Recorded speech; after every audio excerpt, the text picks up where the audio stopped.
Good afternoon, Rowlett, and it is a beautiful Thursday afternoon after all of those storms yesterday.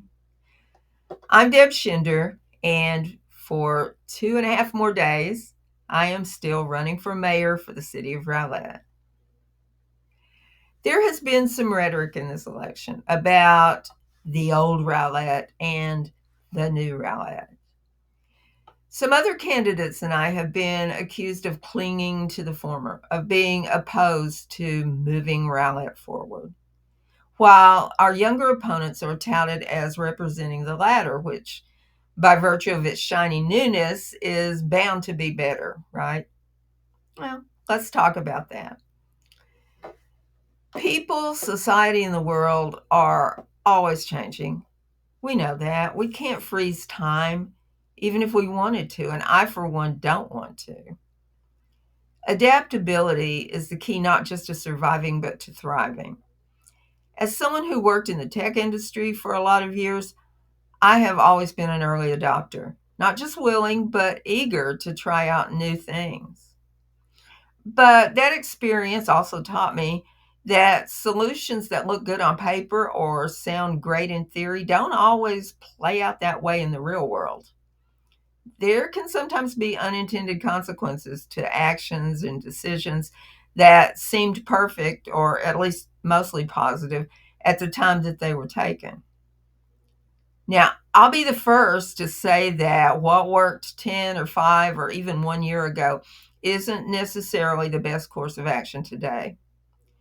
But on the other hand, I also believe that it's foolish to throw out the baby with the bathwater, as the old saying goes.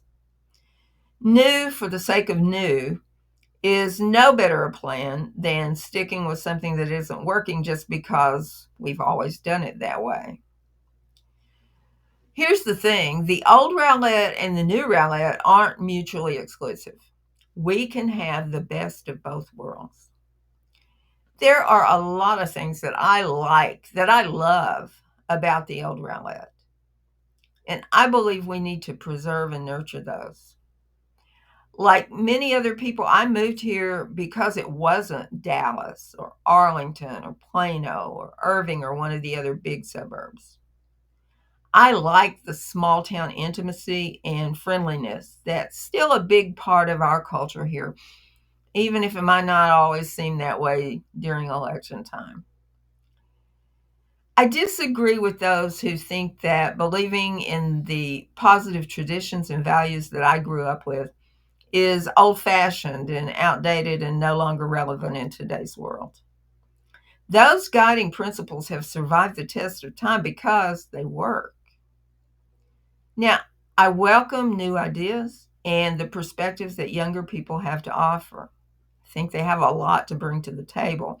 But I also know that when I was in my 20s and 30s, I still had a lot of growing and learning to do. And the leadership of those with more experience was a very important part of that growth. When the young and the old work together, that's when we can really accomplish great things. Our society is focused on youth, but the old folks actually really do know some things. And I won't call it wisdom, just the benefit of having been there and done that, having lived through many different life experiences. They say that which doesn't kill us makes us stronger.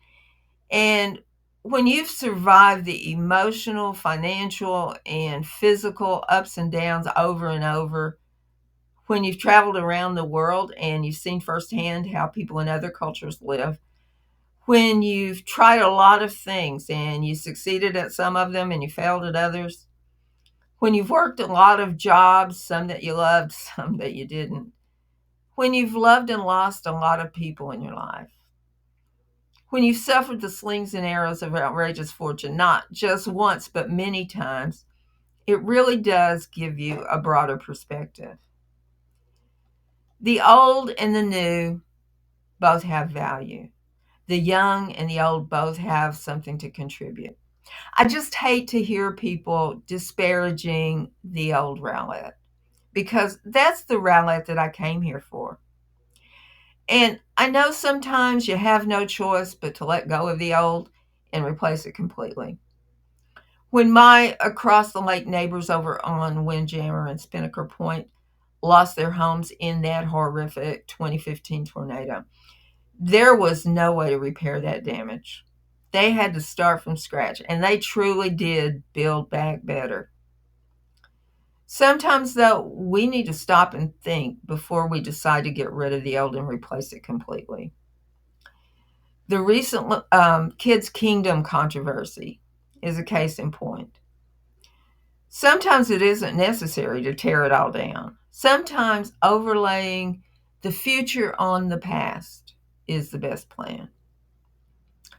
And when I think and talk about the old Rowlett, it isn't just about preserving historic buildings and about place structures that have sentimental value. It's about preserving the historic spirit of independence, perseverance, reverence, and respect for law and order, for hard work, integrity, reliability, and family values. That's the spirit of Rowlett that I love. I know the future is going to bring us some new buildings, new businesses, new residents, some new challenges, and some new opportunities. And all of that is going to require a new kind of leadership, no matter who that leader is. But to stand tall without toppling, all that shiny newness is going to need to be built on the solid foundation of the old Rowlett. I love Rowlett, both the old and the new. And I thank you for watching today. Once again, I'm going to ask for your vote. And if you've already voted, whether you voted for me or not, thank you for voting. Thank you for being here with me throughout all these videos, throughout this long campaign. I'm Deb Schinder, running for mayor for the city of Rowlett.